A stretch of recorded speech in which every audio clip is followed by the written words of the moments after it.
I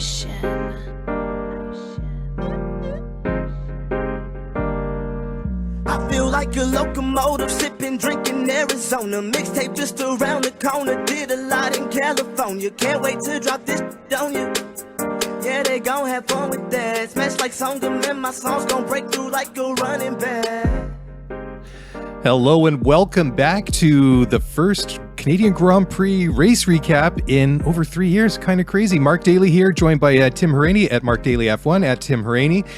And I'm a little bit struggling to get that out. Man, it has been a long time since Formula One has been driving around the street. Well, not the streets, but around Circuit Gilles Villeneuve. And boy, was it great to see. Tim, before we get into what happened over the last 3 days at the track, what was it like to be back in Montreal for Formula One? I mean, the atmosphere looked great all weekend long. Yeah, it was incredible, Mark. Just to see the fans coming back was really special. I mean, I think that's one of the biggest things about this race is the fans. They are, I mean, Canadian fans are incredible because they're knowledgeable. They know this race inside and out, and they know the storylines coming in. So, you know, Mark, like it's funny, like, because we talk about, you know, like take Fernando Alonso, for instance, right? Mm-hmm. In qualifying and puts it like P2. Like the fans know that that's a big story. Yeah. And so the entire place just erupts. Okay. Like I'm sitting in the media center and I can hear 200,000 fans losing their minds in the rain. Yep. In the rain, Mark. Like this place was sold out in the rain. The fans still showed up. That's why the drivers love coming here, man. They just love the fans. The nightlife was incredible. I didn't get to experience too much of it. I was really focused on trying to do a really good job this weekend, and I was staying at the track late, and I was trying to go through all of the audio from whatever single driver said to the written media as well. So I would stay late. You know, the TSN crew would go home, and I would stay there probably till like 9 o'clock at night, just sifting through articles, reading as much as I could, getting ready for the next day because I wanted to do a really good job. And the nightlife, when I got to experience some of it, it was incredible. Like I've never seen this place just so alive. I mean, you could tell that people wanted Formula One back. Yeah, that's great. You know, it was awesome to see. Just I couldn't help but to notice it every time I tuned, especially on Sunday afternoon. The weather was great. It was much better than it was for qualifying. I mean, qualifying looked like my hometown of Vancouver. It looked wet, miserable, cold, like it's been all spring long here. Mm-hmm. But then on Sunday, when I tuned in to watch the Grand Prix itself, to see that the skies had cleared, to look like, you know, it is only a couple of days away from the first day of summer, I'm like, this is what it should be like. And just to see those stands packed, I mean, it didn't look like there was an empty seat anywhere. It was fantastic to see. And especially at the end of the race, everybody like emptying out of the stands, running up to start finish there just to take part and enjoy the podium celebrations was really, really cool. Yeah, just seeing the fans every morning too, coming across the bridge. So you know how you have to like turn on to the bridge to get onto the island to the racetrack. Well, every morning, starting Thursday, it was packed, 8 a.m. because we were there. Like I was there long days. Like I was there for 13 hours, and like 8 a.m. we're going across this bridge, and it is filled with fans at 8 o'clock in the morning. Like hundreds and hundreds and hundreds and hundreds of fans. Like if you go over to my Instagram story, you see it because I posted some videos of it. But oh my god, absolutely amazing! It was absolutely amazing. That's cool. But did the rain dampen spirits at all on Saturday? It didn't really look like it. I mean, it looked like everybody there was still having a blast, even though the weather was horrible. It was freezing. I was freezing cold, man. But it felt like it was going to snow at one point. But everybody was in great spirits. Like everybody was just there having a good time. Like, you know, some probably inebriated more than others, but they were still having fun, man. And that's what makes this race so awesome. That's awesome. What were your personal highlights of the past? Well, I know it's not just the past 3 days. God. Like you said, you got in there, Tuesday night? I mean, you must have quite a few good stories to tell. You must have seen quite a bit. Mark has so many. It'd be this whole podcast if I told everything, but pick one if you can. Okay. I did my first ever grid walk today. Cool. On Sunday. Wow. First ever grid walk. So I attempted a Martin Brundle grid walk. And let me tell you, I have huge respect for Martin Brundle and his grid walks after trying to attempt one myself. I did pretty good. Yeah. I did pretty good, but I didn't do like Martin Brundle level. I actually passed him. I was doing mine and he was doing his, and his was way faster than mine. Like he was like zooming down the grid, dude. And I was just like, slowly walking, checking things out, explaining what's going on over here, explaining what's going on over here. I would say that was probably the coolest thing, because like we were right on the grid, man, like right on the grid, and the cars were coming out of the garages, and as they were leaving, the fans were cheering so loud for some of these drivers that they overpowered what the cars sounded like. That's amazing. I gotta ask you, like, one thing I always notice, it doesn't matter when you're around like boats or aircraft or cars or race cars, there's always like a certain kind of smell that you get around them. Was there anything that you noticed or just walking up and down the grid there that really stood out for you about these cars? What was it specifically? Yeah, no, great point. It's a fuel for sure. You can smell it. Yeah, you can smell it. It's actually it's pretty strong. It reminds me of IndyCar's ethanol base that they use. That's what it reminded me of. I know it's not like they're not exactly the same fuel sources, but it was close to that. It was really strong. And what else did I notice? I would say that's about it. I mean, the tire rubber, like once the tires got warmed up, they did have a bit of an odor to them as well. That was interesting. But yeah. I would say the fuel, the most thing I could really tell. That's really, really cool. Yeah. Well, let's get into it now. I mean, there's plenty of things to talk about. Yeah. And as we just mentioned, I mean, Saturday was just, I mean, it's great from a storyline point of view, because when you have bad weather like that and the way that the track really evolved, I mean, it was raining, then it seemed to sort of slow down in Q2. And then you started to see a dry line really starting to form in certain parts of the track into Q3. But when you look at the qualifying classification, I mean, you've got a front row of Max Verstappen and Fernando Alonso. First time in a decade that Fernando's been on the front row. Then you've got a second row of Carlos Sainz and Lewis Hamilton. Then you got K-Mag and Mick Schumacher in the two Hasses on row 3. Then you got Esteban Ocon and George Russell on row 4.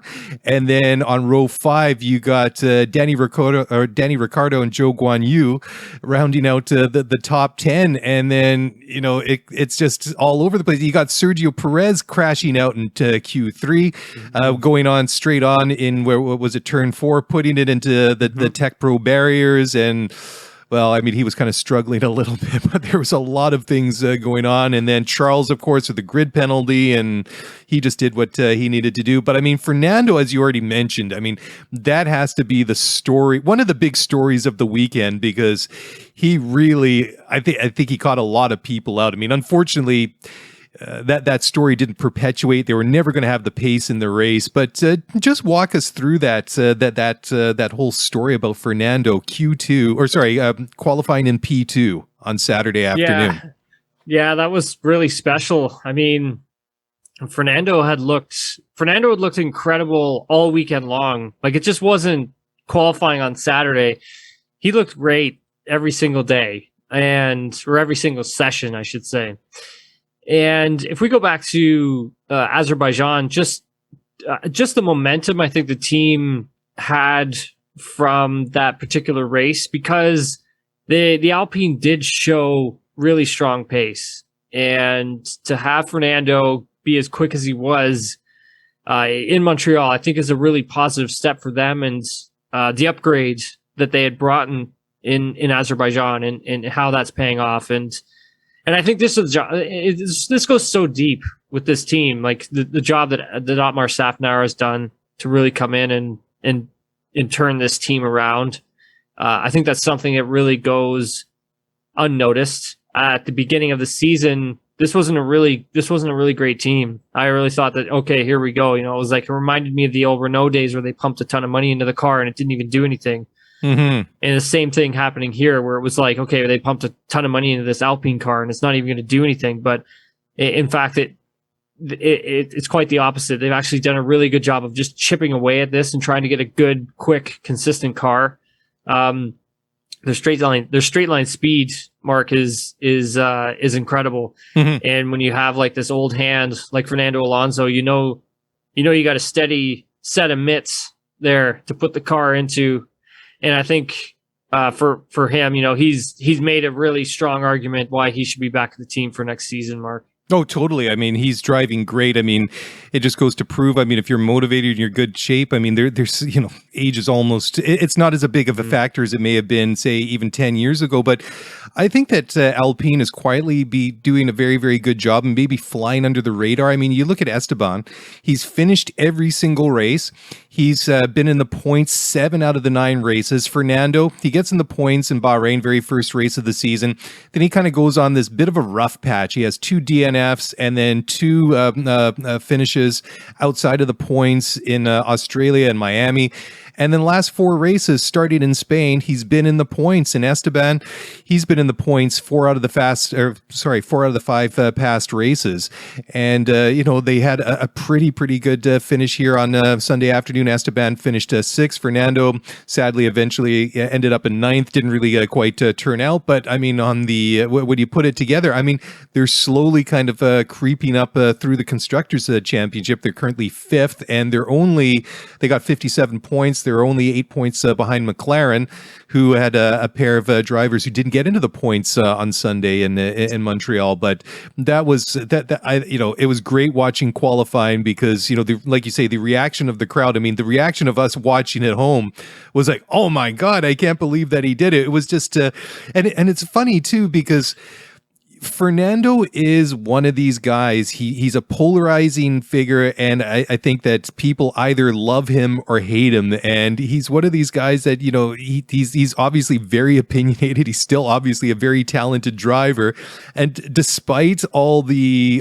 drama and stuff that's kind of followed him through his career, I can't wish for him to do badly. Like I was excited to see him, put it on the front row like that. I thought it was a really, really good story, and it was good to see the both of them bring it home, both in the top 10. And then Esteban, qualifying 7th, I think is a great story, but. Maybe that goes to show that, the Aston Martin story is still to be decided, but certainly I think that by Otmar leaving Aston Martin and going to Alpine, I mean, that was a great signing, and I got a ton of respect for the guy. I think he's really dialed in. I think he knows what it takes to run a Formula One team, and I think that, being in the right place, in the right situation, I think that he can do a lot of good things in Formula One. Yeah, absolutely. I think just picking him up was great, and it's interesting to see the relationship between Esteban and Fernando. I mean, both are very competitive and both push each other a lot, especially in today's race. I think there was a point there where Fernando was kind of lobbying for some team orders to try and get Esteban to get out of the way for him. But at the end of the day, obviously Fernando having the technical issue that he did have with the car, and then obviously getting slapped with that 5-second time penalty that put him even further back in the finishing position. I mean, for Esteban, just, I was talking to him about it, and I'm pretty much asking him, how far can this car actually go? Because you guys have been so competitive lately. And I think, for them, the sky's the limit, I think, for this car. Like they are super positive on just how fast they can make this race car this season, Mark. I mean, that was one of the things that he pointed out to me the most, was just, how far this thing can go for them. They are actually on a really good trajectory at the moment. Yeah, that's definitely a story we're going to have to follow going into Silverstone for the next race. But I was just looking at the qualifying time. So Max, who qualified on pole, his best time in Q1 was a 132.219. His best time in Q2 was a 123.746. And then by the time we get to Q3, his pole setting time was a 1:21.299. So that's just incredible over the course of that 1 hour qualifying session, just how much that track speeded up. But the one thing that really stood out to me was in turn 2 going into the Senna S, because when you come down start finish, you got that little flick, that little dog leg to the right, and then they bring it back hard left to go through the Senna S, then back through right, and then around that way. But there was a big puddle there, and it did not dissipate throughout the qualifying session. Just talking maybe from a driver's point of view, when you're used to taking your line and you get, obviously rain and inclement weather is something you just need to deal with, but it didn't take those guys too long to realize this is something that we need to stay away. But how do you have any indication of how big that puddle was? Because it looked very significant even on television. Yeah, it was. It was huge actually, and that is what deterred a lot of the drivers from jumping on slicks in Q3, and that's what Daniel Ricciardo had said to me. He was just basically saying like he was thinking about it. Like he was actually thinking about going on to slicks at that moment, but he said it was just that puddle at the apex of the left-hander there. I always call it turn 1, but I guess start of the Senna S's. He was just saying that like that section, the Senna S section, he said it was so sketchy because you just didn't know where all of the grip actually was. He said the rest of the lap was fine. He thought that, you could possibly get away with a slick tire, but it was once you kind of got to that S section, he thought that like that was going to really throw somebody off. And then of course, obviously it did with George Russell, who I'm sure we'll get into in a minute here. But Mark, it's things like that really do throw a driver off and have them make those decisions of whether or not like, hey, should I jump off this intermediate tire and jump to a slick? Well, we saw quite a few guys having excursions off the track during qualifying, which is to be expected. Some of them, fared better than others. But do you want to set that up? You already mentioned George, so why don't you walk us through what happened with him? Yeah, absolutely. Talking to George afterwards, I basically asked him, what happened there? What were you thinking? So if you go back to, it's interesting though, if you go back to 2021 in Sochi, George was the first driver to jump off of the intermediate tire to jump onto the slick. And that's what got him that P3 starting position, for the Russian Grand Prix in 2021. And in his mind, he was thinking the exact same thing because I asked him, was this your decision or the team decision? He's like, what I was thinking about Sochi 2021 and how I made that move. And I thought I could get it done here. He's like, because I didn't come here to start 8th. He's like, I came here to get pole position and that's what I was going to do. And I admire that he was that honest with me. Totally. Because some of these guys were just, they weren't like, I wasn't getting the full picture. But George just came straight out and just said it to me. He's like, look, man, like I was trying to go for pole. It was a bad move. I messed up. It was the wrong decision to make because the Senna S was still really sketchy. But at the same time, you have to take your hat off to him. At least he tried. And he was open and honest about it at the same time. I think for George, if he had stuck that lap together, he would have got pole. I think he would have got pole for sure. No questions asked. Yeah, that was is one of those things. It's if you can pull it off, you can make it stick. You look like a hero, and if it doesn't, then it was one of those things that didn't work out. So obviously Fernando was a great story in qualifying. Max was a great story in qualifying. Sainz, the three of those guys. But Max was quite a bit ahead of everybody else. But you get the Haas's actually. Mark, we were so I was stationed in the bullpen, and beside me there was like a tarp, and behind the tarp was the Haas hospitality area. Okay. And usually it's kind of quiet in there during during sessions and stuff like that, but at the end of Q3, when both Magnussen and Mick solidified their starting positions, P5, P6, that hospitality area just erupted, dude. It scared the hell out of me because I didn't know what was going on. And then I was like, oh my God. And I looked at the TV screen and I'm like, Oh, that is really good.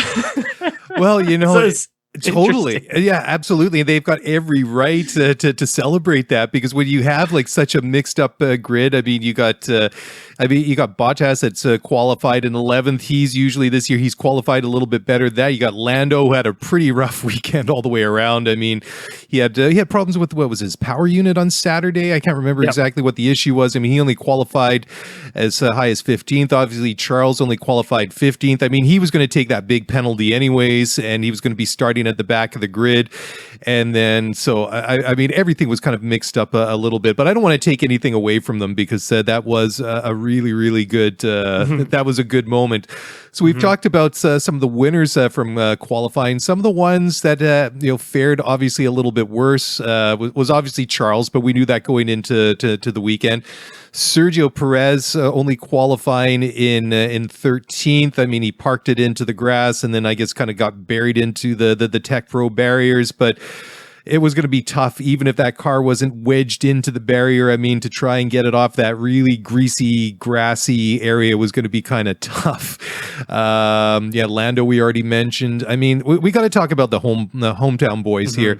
The two Canadians, Lance Stroll, Nicholas Latifi, they qualified right down at the bottom. I mean, Yuki also was back there, but he was going to take a grid penalty as well. So kind of a rough start. I mean, it worked out, obviously Lance's race and his race strategy was on point, because it worked out pretty good for him on Sunday. But walking away from qualifying on Saturday afternoon, pardon me, I didn't have very many good vibes for either Nicky or Lance. Yeah, the qualifying for both of them definitely a struggle. I think for the more surprising one was the Aston Martin, because of how fast Sebastian Vettel was in free practice 3, but it turns out it was a bit of a tire pressure issue with the tires they were running for Q1, and that's ended up really how they didn't make it out of Q1 was because of that. It's just interesting hearing from Lance. This car has some pace. Like it has some pace, Mark. It has some good quality pace too, and I think if they can just figure out a sweet spot with it, I think they can really surprise some teams here. Like this is a really good car they've made here. It's just trying to get their heads wrapped around it. And I think for Lance, it's up to him to try and start learning a bit more about what it likes and what it doesn't, because it's Seb who's getting to that before Lance is. It's not that Lance isn't talented. It's actually that Seb is actually getting to the setup that works best for the car and for him. And it's taking Lance a little bit longer to explore other areas, because we will see in some sessions the two of them are quite close, and then the next session one is well ahead of the other, while the other seems a little bit lost. And so I think that's at this moment where that lap delta comes into play when we're talking about those two teammates of Lance Stroll, Sebastian Vettel. But for qualifying purposes, the team was extremely disappointed with that one. Obviously, so too Nicholas Latifi, but I think Nicholas knew what this weekend was about, and this weekend was about just keeping your nose clean, keeping your head down, trying to do the best job that you can with a really difficult car. This car is not good. I mean, I know Alex Albon is showing quite well at the moment. There are certain things that Alex is getting that Nicholas isn't, but at the same time, Alex is driving really well. And then for Nicholas, it's just trying to get the confidence, and not only that, but just trying to find what works best for this car and his driving style, because the two of them just aren't matching up. But for Nicholas, I think, for qualifying, just like I said, keeping his nose clean. I thought for the most part with a really difficult car, I thought Nicholas did a pretty decent job. Yeah. Hey, I wanted to ask you, I mean, there's been some talk that Williams are looking at bringing something completely different to try and maybe make this car a little bit more competitive, a little bit easier to drive. Do you have any details on that you can share? Yes, I do. I have some details on that one. So they will be bringing, from what I learned, Williams should have an upgrade for Silverstone. I believe Alex will be getting the upgrade, and I don't think Nicholas will be getting that upgrade. I don't think Nicholas is getting that upgrade until a little bit later in the season. Could be Austria, and for that, it's that car is going to look a lot different from the people I've spoke to. It's going to be completely different, and that sucks for Nicholas because not getting that upgrade soon enough.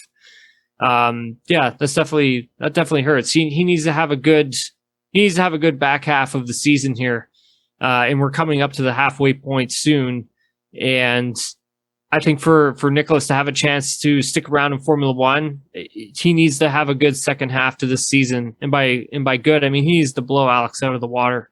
But I think if this upgrade they are bringing is supposed to be as good as it's supposed to be, then yes, I could see Nicholas doing that for sure. I mean, he is competitive, and people are going to roll their eyes at me, and they're going to call me Homer, call me all this other stuff. Oh my God, whatever. Trust me, I know. Like, the guy's talented. Okay, it's just not working for him at the moment. Take a look at Daniel Ricciardo, for example. That car did not work for Daniel Ricciardo, and he is a race winner, multiple race winner, and he is just, and I mean just, starting to get to grips with that race car. And let me tell you, Zach Brown even made mention that they've actually had to do a ton of adjustments to have that car meet Daniel halfway with his driving style. Oh my gosh. gosh. I'll tell you what's going on at Williams. That isn't happening. Okay. It's Nicholas having to try and find his way through it. Yeah. So that's tough. It is. It's hard. Yeah. Okay, well, let's take a look now at the race itself. So let's go run down the top 10 in the final race classification. We've got Max Verstappen winning, Carlos Sainz coming back or finishing second for Ferrari. Got Lewis Hamilton, second podium of the year, and Lewis was actually able to get out of the car unassisted this time without the degree of pain we saw a week ago in Azerbaijan. So that's obviously a good thing. They got George Russell coming home fourth for Mercedes. They got Charles Leclerc finishing fifth in the end. Esteban Ocon in the first Alpine. Seventh was Valtteri Bottas for the first Alfa Romeo. Then eighth was Zhou Guan Yu. Ninth was Fernando. And then 10th was Lance Stroll. We'll give a special shout out here. You just mentioned Danny Ricciardo. He came home 11th, which was much better. I mean, just again, as I mentioned, it was a tough qualifying session for Lando. He only came home in 15th. Obviously, just a weekend that Lando would want to forget. There was only a couple of cars that weren't classified. Yuki Tsunoda obviously getting a little bit too excited coming out of the pits and then putting it into the Tech Pro barrier in the Senna S there. Mick Schumacher retired on lap 18, and then lap 7 was the big one. Sergio Perez in the Red Bull. Maybe we should talk about that a little bit, because the gremlins and some of the mechanical bugs that we saw earlier on in the season from Red Bull seem to have disappeared over the last number of races, but it came back up on Sunday afternoon, pardon me. And Sergio just all of a sudden pulling up there on the around the back of the circuit. What can you tell us more of that happened? Well, first with Sergio, because that's the big one, but Mick Schumacher was almost a very similar case and retired at the very same corner, which was a bit coincidental. Yeah, and then we had all the stuff that happened with Kevin Magnussen too. I mean, it just wasn't a good day for Haas, and I know the team obviously disappointed. Gene Haas was here this weekend. He was on hand to take it all in because they qualified well. I mean, they showed great quality pace, and Kevin had that bit of wing damage from his scrap there with Lewis at the start of the race, which put him further back in the field because he had to come in and get that changed. But at the end of the day, I mean, this team is extremely disappointed. This is another race weekend where they don't collect any points. Mm-hmm. And, talking to the team, coming into this weekend, that was the goal. It felt like a drought to them that they hadn't scored points in a while. And that's interesting to hear when we're talking about Haas, a team that's, finished in the back for, quite a while now. And they're now disappointed by not consistently being into the points. And so I found that quite interesting. I think for Mick, the qualifying that he did do was very impressive. I think it's good for his confidence, but not finishing a race, that's not good. That's just not good for him. Yeah. His value in the driver market is depreciating. It is going down. From the people I spoke with over the weekend, I mean, it's going to take some pretty good performances to kind of pull things around for Mick, and for him to have a spot on the F1 grid for 2023. And again, like I was mentioning, same thing with Nicholas, another driver that is struggling. He's had some huge shunts, huge. Like he's had and extremely expensive. They're costing the team a ton of money. And so for Mick not to get this finish at the Canadian Grand Prix, just Mark, extremely disappointing for the team. Oh, well, totally. I was just looking at their results for the year. So the closest that Mick came to getting into the points was at the very first race of the year in Bahrain when he finished 11th. Then, of course, he had that massive crash in Saudi a week later. And then since then, the best result that he's had was a 14th, and that was way back in Australia. But out of the last 3 races, I mean, he crashed in Monaco. He didn't finish in Azerbaijan, and then he retired again, obviously, this afternoon. And then you look at K-Mag. I mean, 3 out of the first 4 races, he finishes in the points. Since then, his best result is a 14th, and then he retired in Monaco. I mean, today he was a 17th, and, obviously having that wing damage in the black and orange flag so early in the race, and then you throw in a couple of virtual safety cars and the safety car proper later in the race. It was going to be an uphill battle for them, and it's disappointing. Obviously, I mean they've shown at times that they've got pace. I mean, obviously, as we talked about a little bit earlier, I mean they had a wonderful Saturday qualifying, and then Sunday is complete polar opposite to what their Saturday was. I mean, they're second last in the constructors. They have 15 points, which is only 1 point behind what Aston Martin has at the moment with only 16 points. But disappointing nonetheless. Where did I go with my notes here? I was just there was something else I wanted to point out from the. Oh yeah, let's just kind of talk really quickly. That's what it was, just about the 2 McLaren. So Ricardo and Lando. Obviously, that's a bit of a different story. Ricardo had a slightly better weekend than his teammate did. I mean, if you look at their results over the past couple of races, let's go back to Monaco. Ricardo finished 13th. Lando was 10th. Last week in Azerbaijan, Ricardo was 8th and 6th. And then, pardon me, I'm looking at the wrong ones here. So Ricardo was, I'm looking at Vettel here, pardon me.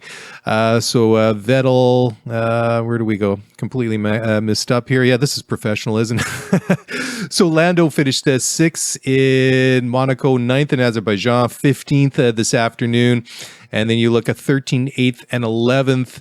So we were just talking about how like the team has made these significant adjustments for Daniel to try and even meet him halfway, to try and sort out some of the issues that he's been having. But I mean, still, I mean, he's only had 1 points finish this season. Well, he's had 2, but this is his first, or the only 2 that he's had was in Australia in his home race, and then Azerbaijan, and then today just making it out of, or just missing out on the points.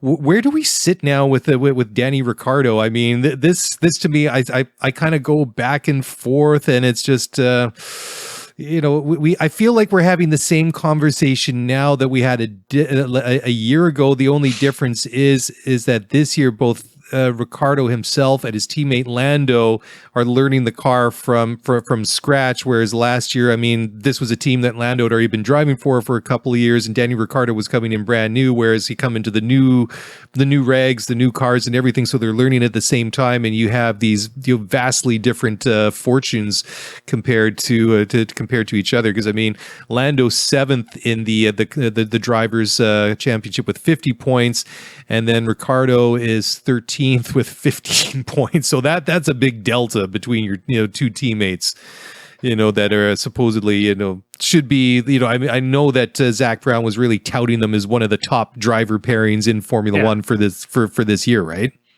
Yeah. I think for Daniel, it's just chipping away at this, just chipping away at trying to get that confidence to push with the car. And I think he feels like he's getting there. He said he doesn't feel like he's there just yet, but he is getting there. And I don't think, Zach Brown has lost faith in Daniel Ricciardo. I mean, I know that there were press clippings that Zach had said about Daniel, and I think he stays at the team. I don't think they're interested in moving him around anywhere. I think he holds out and stays another year. I couldn't see them getting rid of Daniel.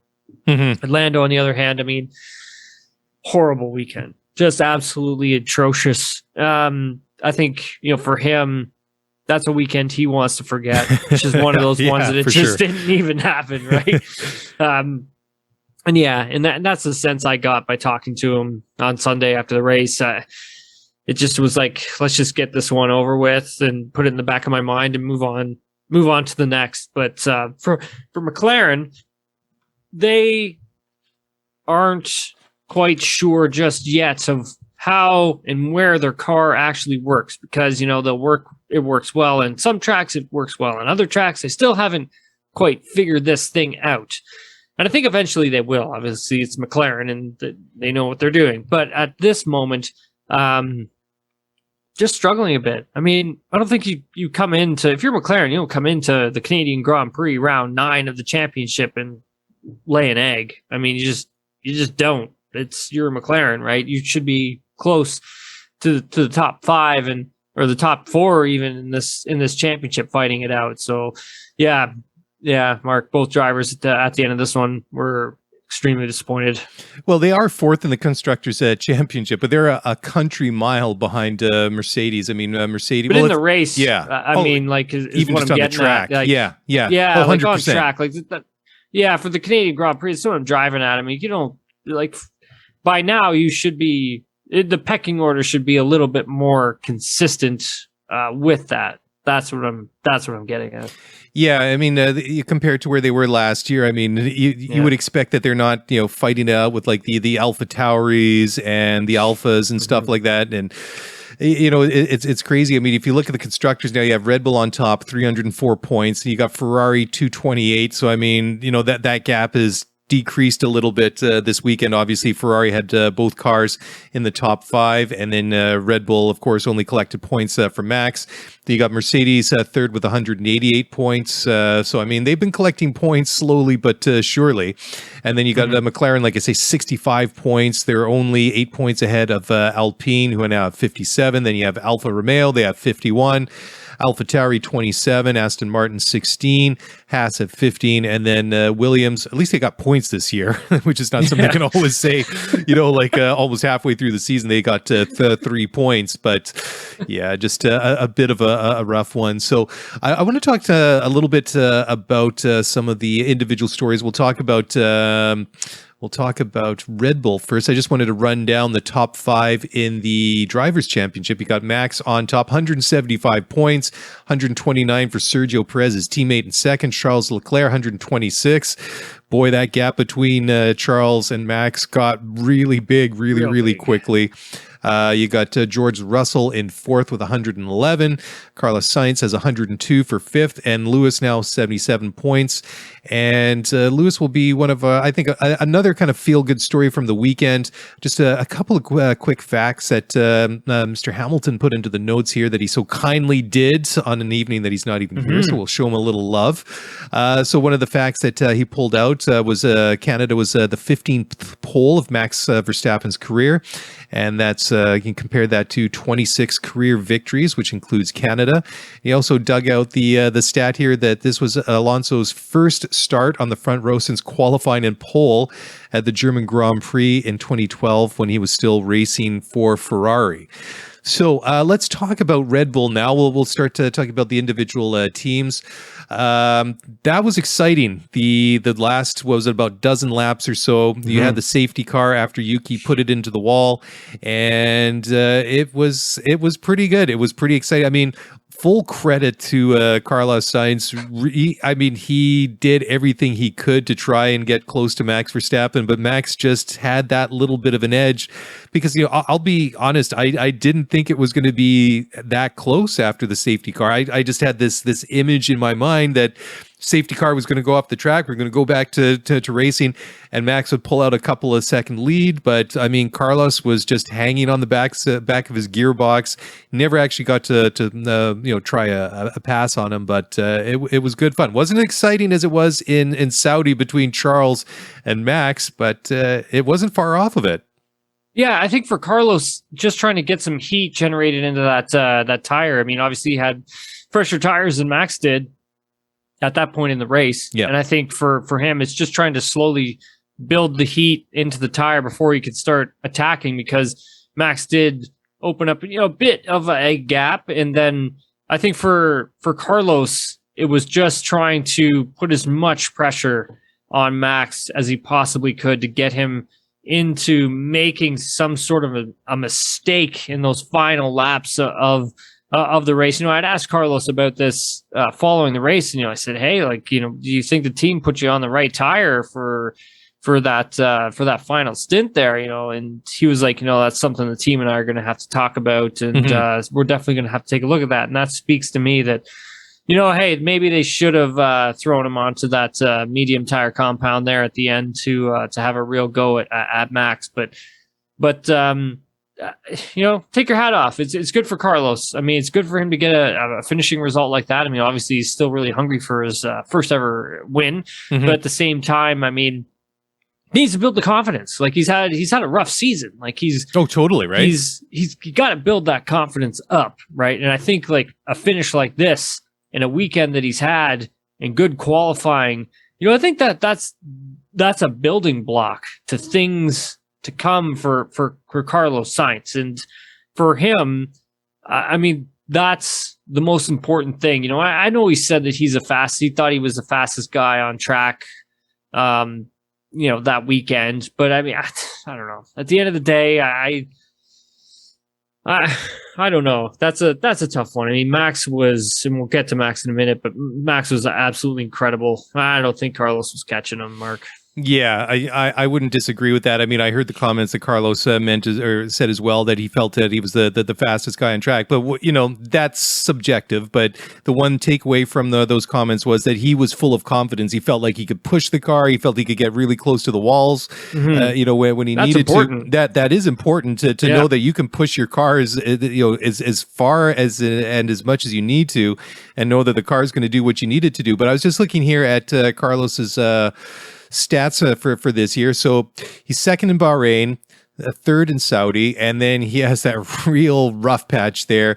Goes into the gravel on, lap 2 or lap 1 in Australia. Yeah, because I think he only did from Imola to Australia, he'd only done, 1.5 laps or something? Something like that. And then he has that, in Imola, then he has, in the chicane there, he has that little bump together with Daniel Ricciardo and goes into the gravel. That was the low point, but he's third in Miami, fourth in Spain, second in Monaco.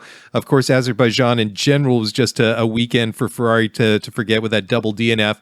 Then he comes back this week. He should have been on the front row, but except for a moment of brilliance from Fernando Alonso, which we already talked about. Comes home second in the race. He pushed Max really, really hard, but he's got the fastest lap on top of it. Since that low point, his worst result since Imola, which was the low point of his season to date. His worst result since then was a fourth. So, his season's turned around pretty good, but I guess we kind of get a little bit fixated on what Carlos was doing 2 months ago.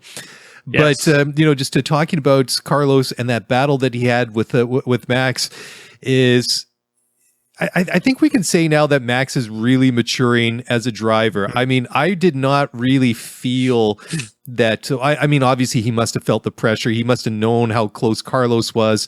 But we didn't see the things that we saw from Max that we saw earlier in his career, that even though there was a bit of gap between himself and the car behind him, how he'd always kind of drift a little bit to the left or to the right, going into a corner, whatever the situation was. He was just focused on just doing what he needed to do. He wasn't really distracted. I just really felt that was a really confident, really assured, mature driver that's really driving very well. I mean, you look at Max. I mean, his worst results since Imola was third in Monaco, and he's won every race since then. I mean, he's driving great as well. So, it was good stuff to see those two going at it. And, like you say, I mean, Carlos's claim that he was the fastest guy on track, a little bit subjective, but, I kind of like to hear those things, because he was saying things like that earlier in the year that, he wanted to be challenging Charles a little bit more. I mean, we haven't really seen that battle between the two Ferrari drivers yet for various different reasons, but I think he really did well the whole weekend in Montreal. Yeah, he did for sure. I mean, for Charles, I mean, it's such a difficult weekend, right? You show up after what happened in Azerbaijan, and then you're faced with this issue. You take your third power unit, and then you're running an old turbo. But I think at the end of the day that this thing isn't even going to last a full race distance, because you've got this weird engine combination that you've decided to bring to the track. And he's hinting to me, like in our sit down interview, that things may change, throughout the rest of the weekend, and it could be strategic. And for them to think that this was the right weekend to do it and to be strategic with it because of how you can pass here at the Canadian Grand Prix, at the end of the day, I mean, speaking with him, Ferrari let him down. Like, it was the team that let him down. It wasn't Charles Leclerc that let anybody down. He did his job.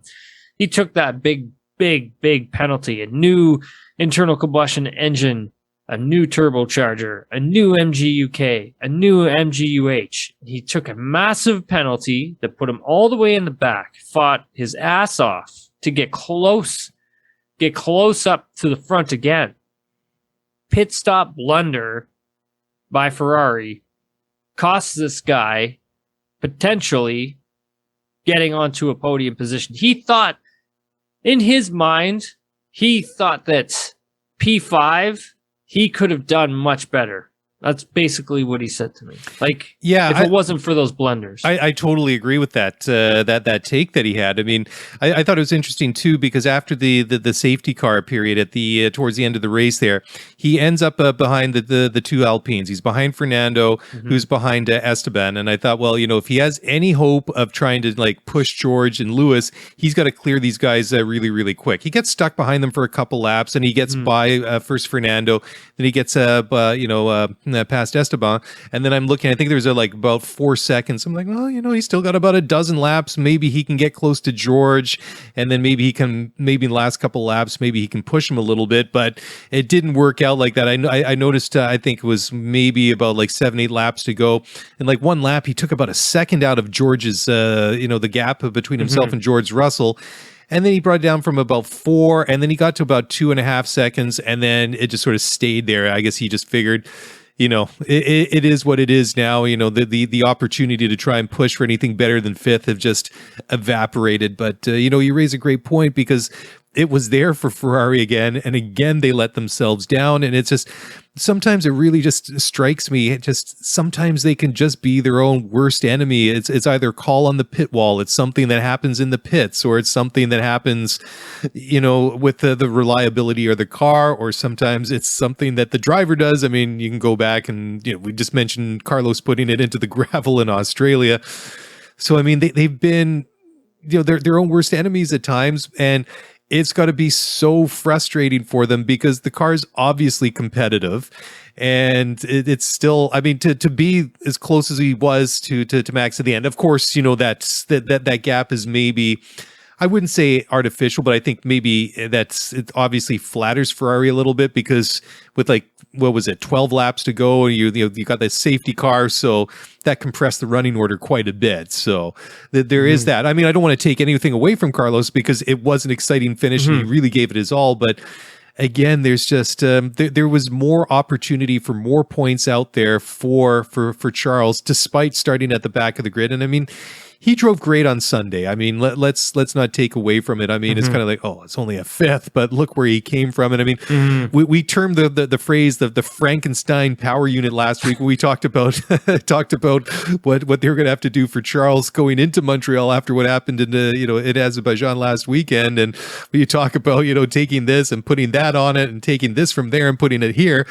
It's just like, oh, come on, guys. It's just, I can understand why they're frustrated. And when you look at the constructors, when you look at the drivers, that gap between Ferrari and Red Bull, between Charles and Max, it should be a lot smaller than it is. I mean, they've left so many points out there.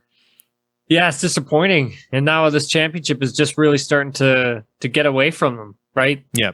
They need to have some bad things happen to Max for them to catch back up and to close the deficit. I mean, I know there's a lot of races left, but Max isn't going anywhere.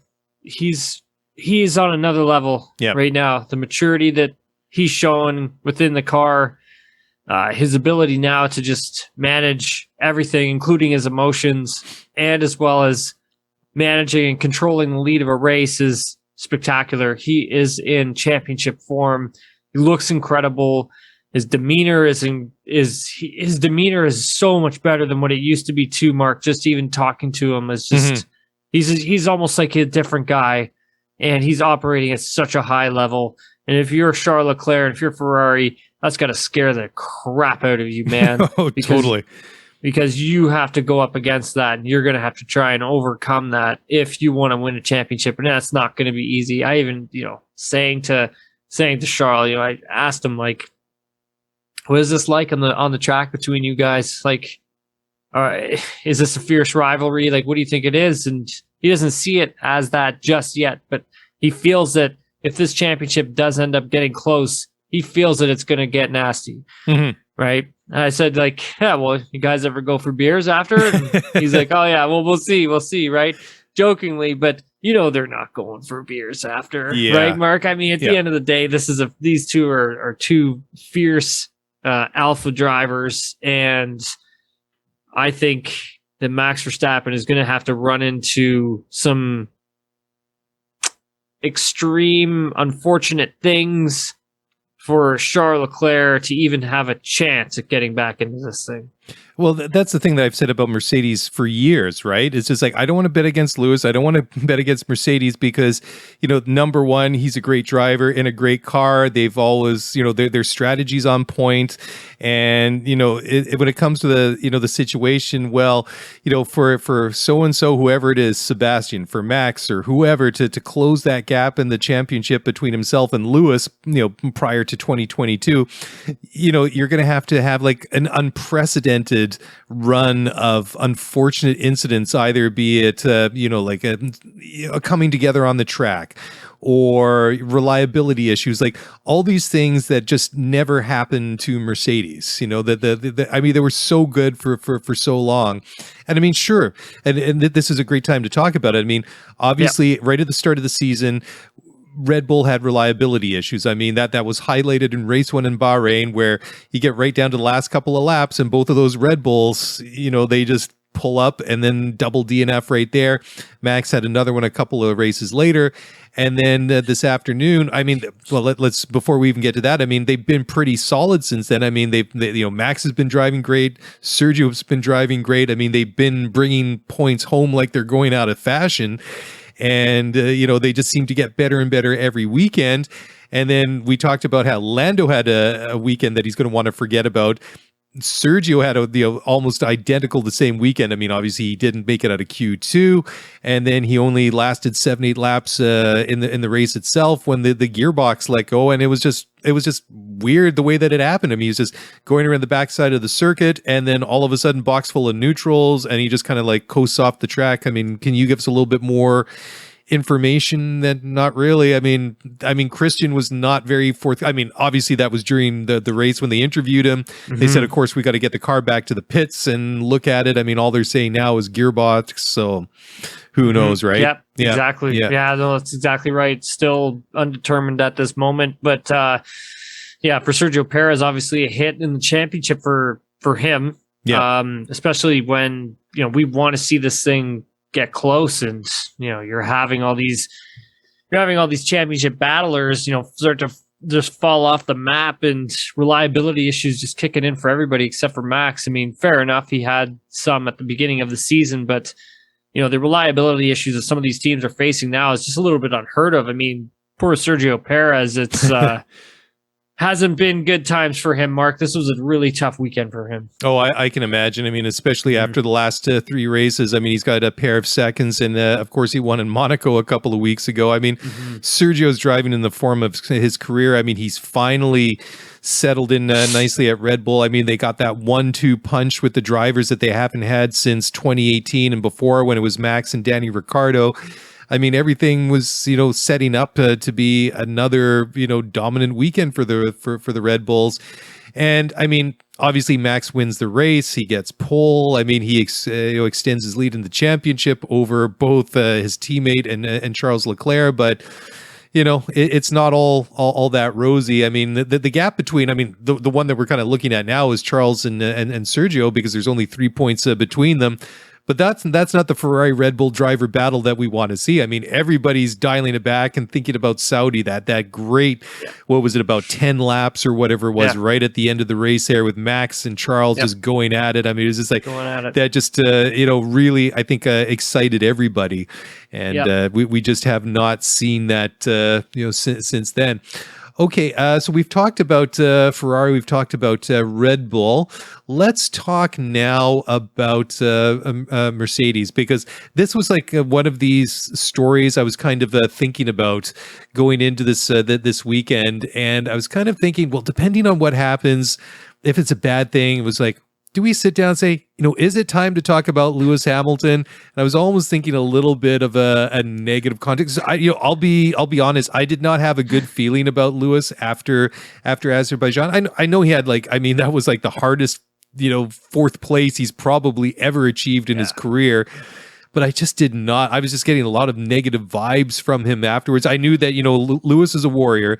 I knew that it would take something extreme for him not to come to Montreal, but for him to get onto the podium and, to do better than his teammate, because I mean, he's struggled compared to George throughout the season. I mean, George obviously is still ahead in the Drivers' Championship, currently fourth with 111 points compared to 77 for Lewis. But I mean, in the last couple of races, I mean, let's go all the way back to Imola. He didn't finish in the points. He had a 13th. Since then, he's kind of like, it's been a bit of up and down, but he had a 6th, a 5th, an 8th at Monaco, and then Azerbaijan 4th, and then 3rd today. And then, George, he's had 3 podiums this year. But this weekend, I just kind of felt like we saw a little bit of the old Lewis back. I mean, obviously, he was able to kind of he was able to hang with Max and Carlos at the end. Of course, the asterisk there is the same with that I gave for Carlos and Max because of the safety car period. But I just, watching Lewis and hearing him speak after the race was over, he just seemed, to me, it almost felt like a guy that had like a weight fall off of his shoulder. He seemed a lot more relaxed. He seemed a little bit, the frustration wasn't there. Just, it seemed like the Lewis Hamilton we all know. Yeah, absolutely. I thought that this was all Lewis Hamilton on Sunday. This was classic Lewis Hamilton. I mean, he dragged this position out of this car. I mean, they still have the bouncing. They're still suffering with that. It's just not as severe as it was in Azerbaijan. Now, Lewis was actually running some experimental components on the car over the weekends. They didn't really work as well as they liked them to have, and it's just a very difficult car to get sorted out and to get into an operating window. And just speaking with them afterwards, it just still sounds like they're struggling to sort this thing out. Like they still haven't figured it out, where it's, if you go the wrong direction in setup, just a little tiny bit, it throws the car right out of the window. Just literally throws it right out of the window, which is the strangest thing ever. And it's not just Lewis saying this. Like George, talking to George too. I mean, saying the exact same. They're both saying the exact same things. Now, for Mercedes, there is I think a bit of a silver lining with this coming up to Silverstone, at least. It's got a lot of medium to high speed corners, and this Mercedes car does actually run quite well on those types of tracks. It's the slower corners, it's the slow to medium corners, it's bumpy straightaways, it's rough track, rough surfaces that's really increasing the bouncing of this race car for them. And I think coming into Silverstone, I think they're going to have a good shot at capturing some more good results and trying to really just pull away in the championship, for that third place, just start to really pull away. And I think, at the end of the day, for this team, that's exactly what they need. And then eventually they can start making a decision on, what do they want to do, right? Do they want to continue with this car the way it is, right? Or are they going to make a change and go with something else, Mark? Well, that's great. I mean, that you point that out, because there's a quote here that from Lewis, and he said, quote, "It's been such a difficult year for me personally in terms of the car. Qualifying was emotional for me, and get back in the garage, we were like, wow, this is beautiful for us. Then to have a strong race just gives me so much hope and confidence going forwards. There is potential in this car, but it's got a really small working window. And if you don't get it all perfect, it's all over the place, and there's a really hard thing to navigate through. But the team did a great job this weekend." So, I mean, again, we've talked about this among ourselves quite a bit, that this W13, it's not really a car that they want to give up on. They still feel like there's potential in it. It's just like, are they going to be able to extract all that potential before the end of the year? But I mean, you look, obviously you look at the comparison between George Russell and Lewis Hamilton. Obviously, Lewis has had more issues with this car with George. I mean, George obviously has had some pretty good results. I mean, his worst finish this year was a P5. But I mean, when you still look at it, I mean, George has been in the points every race. Lewis has been in the points every single race except for Imola, I think it was. But the other thing that's interesting, despite all the struggles that Mercedes has had, compared to their other rivals at Ferrari and Red Bull, they have not had a DNF. So this car maybe isn't operating the way that they want it, or they think that they can extract from it, but it's also as reliable as hell. So, I mean, there's some good things going on there. And on top of that, they're only 40 points behind Ferrari in the constructors, which really isn't that far considering how much racing we still have in front of us. Well, it's kind of like, it's like I was saying, right? It's like, what happens when they go to a track like Hungary, right? Oh, like, yeah. That's not going to be a track that really suits them. They're going to get steamrolled. Yeah. It's kind of like, well, the purpose of it is to go to some of these tracks and have a bit of a disadvantage, right? Yeah. Like, that's going to happen. Not to just show up and get absolutely pounded. And I think at the end of the day, that could be what happens to them when they go to a track like Austria, when they go to a track like Hungary. It could be a absolute disaster for them. So that's where I think like they have so many other question marks, with this car. Both drivers are doing an incredible job. No questions asked. Lewis is definitely playing the team game by running all these experiments that he's been running the past few races. George is at the peak of his powers at the moment, doing a phenomenal job. Lewis just dragged a P3 out of this car. Toto's still upset about this whole car. The mechanics and the crew just can't seem to figure it out. I keep coming back to this, Mark. It's just, there's going to be a moment in this season where this team just simply either moves forward with this thing or just gives up when they can't even figure it out and get it working properly. I almost wish I had a time machine. I could fast forward to February 2023 to the launch of the next year's Mercedes and see, are they going to go with the same concept that they have with this year's car?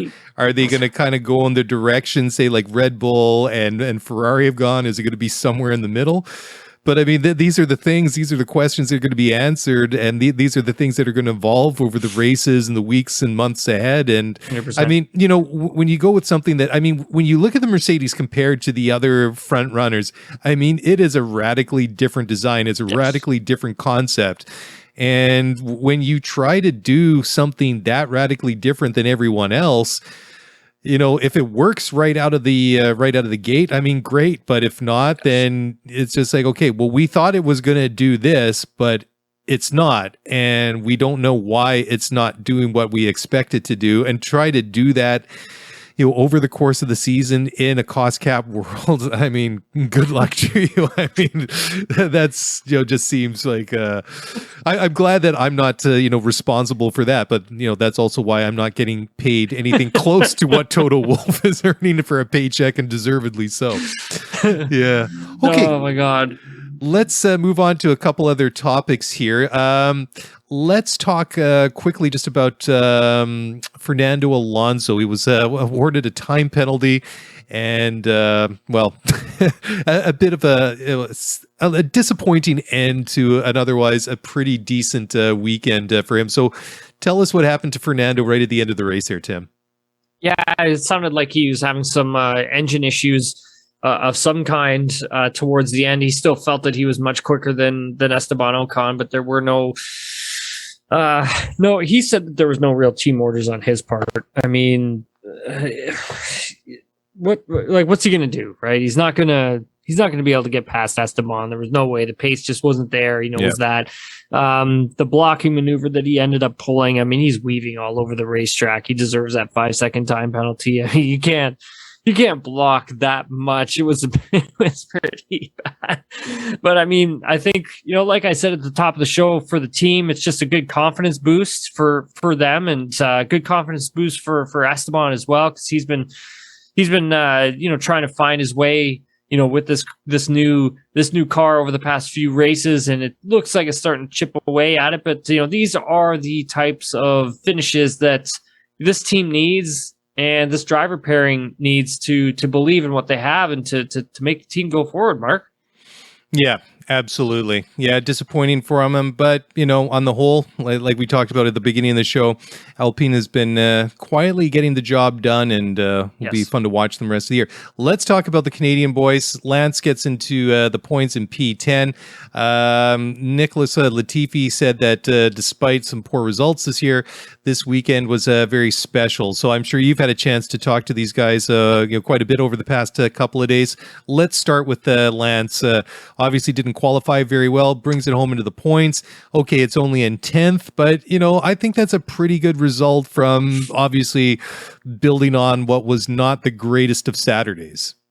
Yeah, and that's a funny thing about this Aston Martin car. I mean, it just there's it's got pace. I mean, we've seen it.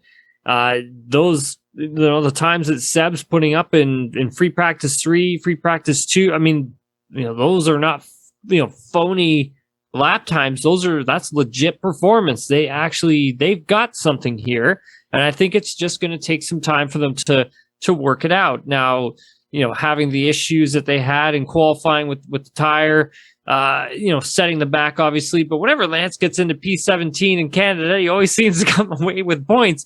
But at the same time, the team put him on a very excellent a strategy. I mean, he ran a similar strategy to what they ran in 2019 with that one-stop strategy and just leaving Lance out and just letting him go. You have to take your hat off to him, because that's a really difficult thing to do, to keep that hard tire alive for as long as he did. Like, he kept it alive, Mark. I mean, he had drivers breathing down his neck. He was stuck in the DRS train for quite a while. Didn't make any mistakes, which was great. I mean, you have to commend the guy. He did a great job in the race, because he came this into weekend. Sorry, just to jump in there. He pitted in the mid 40s, did he not? You did. Yeah, it was close. That's incredible. I was going to say just over 45. I don't have the exact number of the exact lap that he came in. You're pretty close, within a lap or two. Yeah. He was deep into it. He was very deep into the stint. And that that tire management skill that he has is getting better. I mean, he was absolutely incredible in that regards. And safety car, obviously, you know, playing into his hand at the same time, which was great. And yeah, he needed this. You know, it's been a tough couple races. You know, if we go all the way back to like Monaco, it's been tough. Like when they brought this upgrade, it hasn't been easy for him. I think moving forward, you know, for you know, we could touch on Nicholas too at the same time. Like just difficult race. They just didn't have the confidence to push the car, but knew that. I think he knows that like he can't crash the car anymore, right? Like he can't go out and put the car on the limit. They are supposed to have upgrades coming. So if they're crashing the car, the upgrades aren't going to come, right? It's going to affect him. And so for Nicholas, there's a margin there he has to play with. Like he can't go over a certain margin. He's got to keep things within a certain margin, right? And once he starts pushing things like race car drivers do like to do, that's when you're going to run into problems. And, you know, he just can't afford to do that right now. He's got to get to the upgrades, Mark. Just got to make it to the upgrades, and we'll see what happens. So what does a driver like Nicky do? Like, what sort of positive do you take away from a weekend like this? And maybe, you know, maybe from the bigger picture. I mean, it's his first ever race in Canada. I mean, obviously, it's been canceled for the past couple of years because of COVID. So, I mean, you got to take something positive away from the weekend if you're Nicholas Latifi. And what is it? What does Nicky take away? If there's one thing you can feel good about, what would it be? I think just having his family around, to be perfectly honest with you. He hasn't seen them in a really long time. Wow. They've all haven't been together for a really long time. I mean, COVID has kept everybody apart, especially Nicholas from his family. Same with Lance. You know, Lance had a huge family contingent there as well. And same thing for him, right? It's just getting your family and friends to finally together to enjoy something. And for Nicholas seeing, aunts, uncles, you know, seeing his brothers, sisters, sister. I mean, it was good for him. I think he needs it. You know, he's coming back to Toronto for a bit before he moves on back to the UK to continue on with the season. And I think for Nicholas, it's been busy. Like he's just been working like every single day in the sim, going over data. Whenever he's not in the race car, he's doing something race car related. Like, and same goes for Lance, both of them working their asses off. So for Nicholas, just got to hope that those upgrades come and they work. But I think for him, getting to see him being around his family was a big boost for him. That's what I think. Yeah, that's a good point, and something honestly I hadn't even thought about. But just another indication of how much COVID has messed up things so much over the past couple of years. Okay, a couple of quick things I want to talk about. I want to talk about a couple of comments that Toto Wolff made before we get. Maybe this is kind of a heavy way to finish the show, but one thing I wanted to ask you again, just from a driver's perspective. I mean, right at the top of the show, you talked about, you know, all the things that everybody in the F1 world loves about coming to Montreal. But I noticed over the course of the weekend, a number of the drivers said how much that they like Circuit Gilles Villeneuve. What is it about this track that drivers love? Just old school. It's an old school circuit. You know, you make a mistake, you're going to pay the price. Drivers love it. You know, they love those margins. They love just teetering on the edge of the limit, just the knife's edge. You know, Wall of Champions is a perfect example. Yep. I mean, that's like threading the eye of a needle at 200 kilometers an hour. You know, how much curbing do you dare take? And you know what the consequence is. It's waiting for you just on the other side of the chicane. So, yeah, I think in terms of the track, it's an old school driver's track. Yeah. I got to ask you this, like maybe this is just cynical me speaking, but you know, the big Bonjour Quebec on the side of the Wall of Champions, they're trolling us, right? Yeah, for sure. Yeah, for sure. I mean, I think, I can't remember. Like, I think it used to read, if I'm not mistaken, Bienvenue au Quebec. I believe that's did. what it that's what it used to read a long time ago. And that's what you would see when you pounded into that thing. If it's intentional, I think that's brilliant. I me too. love it. I love it. Just before we wrap things up here, the couple of things I want to get to. We got one listener question, but I wanted to ask you about these questions that Toto Wolff made in Intersport with Autosport.com. So I'll read you the whole thing. So it's just this whole TD and the whole porpoising thing.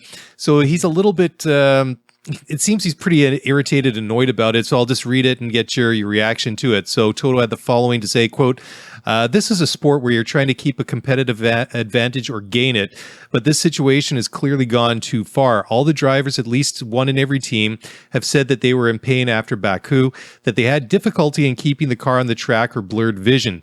Team principals trying to manipulate what is being said in order to keep the competitive advantage and trying to play political games when the FIA tries to come up with a quick solution to at least put the cars in a better position is disingenuous. And that's what I said. I'm not only talking about the Mercedes. All of the cars suffered in some way or another in Baku and still do it here.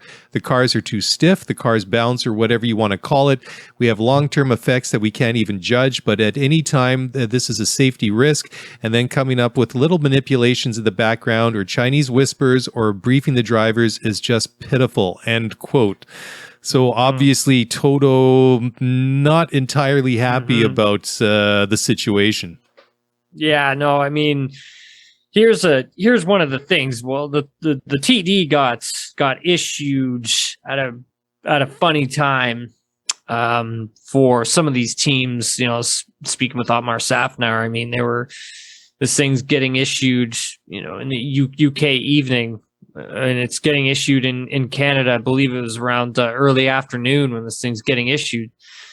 And one of the things that Safnauer kept bringing up was the fact that how late this thing got issued, and the fact that, you know, there were some teams that were able to bring floor stays for their cars, which would help. And Alpine didn't have time to do that. They didn't have time to get that little piece of car equipment made in time. And so there's a lot of politics that is just swirling around this TD. I mean, there was an apparent yelling match during the team principals meeting with Stefano Domenicali down at the F1 tent. Oh wow! Late on Saturday apparently, and you know, it was Toto Wolff, and I believe Mattia Binotto was involved. Same with Christian Horner. And again, you know, it's you know, how much is Mercedes pushing for these things, right? And it's kind of like, who's the FIA listening to? You know, it's well, that's $1 million question, right? Yeah, because I talked to, you know, as I talked to some of these drivers, they don't, you know, some of the drivers I spoke with, they weren't complaining. They even said that they were fine. They even said, like, yeah, you know, if you're having some porpoising, it would suck. But at the end of the day, these are the rules and the regulations. I mean, you can't just go and change all of that. You're throwing out the entire, you're basically just throwing out rules for no reason. Yeah. And same with the team principals. Franz Tost was extremely outspoken on all of it. And if the drivers for him are having trouble, then get out of the sport. That's basically what he's saying. Like, sports are tough. They're tough on your body. You're going to get beat up. You're going to get broken and all these sorts of things. And he does have a point. I mean, you know, basketball players, football players, hockey players. I mean, the body deteriorates. It's a rough sport. Racing is rough. It is just rough. It's just natural. It's just, that's the way it is. But at the end of the day, I mean, you do have to take driver safety into account, right? But when the FIA puts this TD out, it's not specific, right? They don't say how much, or they don't tell you, are they going to raise it like this? Or are they going to raise it like this? They didn't even give a number. And so, like, how does that work? Okay, so if you're going to issue this thing, well, then what's going to be the number that you're going to raise someone's ride height to? Yeah. Well, that's what I thought. I thought the TD was vague and it didn't really say too much, other that they were going to measure what was it, the vertical oscillation. I guess I think that's the technical term for porpoising. But of course, as with anything else in Formula One, it's a lot of it's politics and posturing, and I guess that's part of the reason that we love it, right? All right. Well, Tim, it's getting pretty late there for you. I know that, you've been busy all week. Morning. And I mean, you put out a ton of great content over the past several days. You guys have just been killing it there at TSN. We've really been enjoying it, but we're not going to let you go. We got a question here for you specifically from Alex McWilliams. And Alex's question is, who wins in a race? Bottas driving my Infiniti QX60 or me after a weekend of training in his Alpha F1 car? Oh, gosh. You get a week in it, though. Or sorry, a you get a weekend. Weekend, yeah. I would say a weekend in the F1 car. Weekend in the F1 car. I think you'd win. That sure. would be interesting. Now we're all. I honestly think you would, because you're getting a full weekend in this thing, right? So you can slowly chip away at it. Yeah, as long as you don't bin it. We're assuming that Alex is actually can actually fit in the car. I mean, I'd be lucky if I could get one foot in there, let alone both, and be able to steer it, actually be able to get into the cockpit. But yeah, that would be interesting. I mean, if, just take away like all the things, being the right size and height and everything to fit into a Formula One car. If you actually had a couple of days of actually training in one of these cars, like what could you be able to, I mean, obviously you would not be able to push it, but how much would you be able to, what would you be able to do in a Formula One car with just, if you walked in straight out of the sim or straight out of the parking lot? I would say, like, if I had, if I was in shape, like racing shape, I mean, I'm not in shape. Like, I had a bad injury last year and I put on a ton of weight and I've been trying to lose it. And, if I was in better shape and if I got to spend, 3 days in the sim. And then if I was able to spend, get some decent track running, in the car, I think I could do pretty good. I'm not going to say I'm like, Charles Leclerc or something like that, but I think I could, I think I could qualify. I think you'd qualify for a race. Wow. So how long do you think you could go before like the G's would really start affecting like the neck and everything like that? Would that be something you'd notice immediately? Yeah, I'd be toast immediately. Yeah, it wouldn't last very long. Like I said, like I'd have to. There'd be a big process to this. We're talking like 7 months of physical training. And that's it. Like just focused on that, sleeping and eating right. Yeah. And then on top of that, we're talking like, I would say just a good 3-4 days of really long, solid sim time, shifter carts. And then like a full weekend in the car. I think I could do it. Yeah. I think I could. It's not like the 70s where you crush a case of beer on a Saturday night and smoke half a carton of Lucky Strikes, and then party all night and then show up to the circuit and go and drive in a Grand Prix on Sunday afternoon. 100%. Things have changed a little bit in the past 40 or 50 years. 100%. Yeah. All right. Well, Tim, let's wrap it up there. Thanks again. Like I said, you guys did great work at the track all weekend long. It was great to see, and it was the race lived up to the hype, and I think that's I think that's what we all wanted for our first race since in Canada, at any rate since 2019. So before we go, let everybody at home know where they can follow you and listen to what you got going on and all that good stuff. Yeah, absolutely. So TSN Racing Pod's available wherever you get your podcasts. You can follow me on social media at Tim Hauraney. Gonna have some fun stuff on social coming out over the next week or so for sure. And just gonna be getting ready for the British Grand Prix that will be coming up here in a few weeks' time. But just moving into my new place and getting settled in there. And Mark's given me some pretty handy things on creating a bit of a podcast studio. So I'm going to be chipping away at that this week, and got a new bed to move in. So yeah, all that fun moving stuff. Yeah, I got moving stuff. I've been moving stuff for the last month. It's a 1:40 in the AM here in Ontario, and I got to be up in 3 hours to catch a flight back to Toronto. So, all right, buddy. Well, it's time to cut you loose. And if you want to follow our show, we're Scootery F1 Pod. You can find us on Apple, Spotify, everywhere we listen to podcasts. And you can find us on social at Scootery F1 Pod, or email us scooteryf1pod@gmail.com. And on behalf of myself and Tim Hauraney and my absent co-host, Mr. Mark Hamilton, thanks for listening. Have a great week, and we'll catch you again in a couple of days. Bye for now.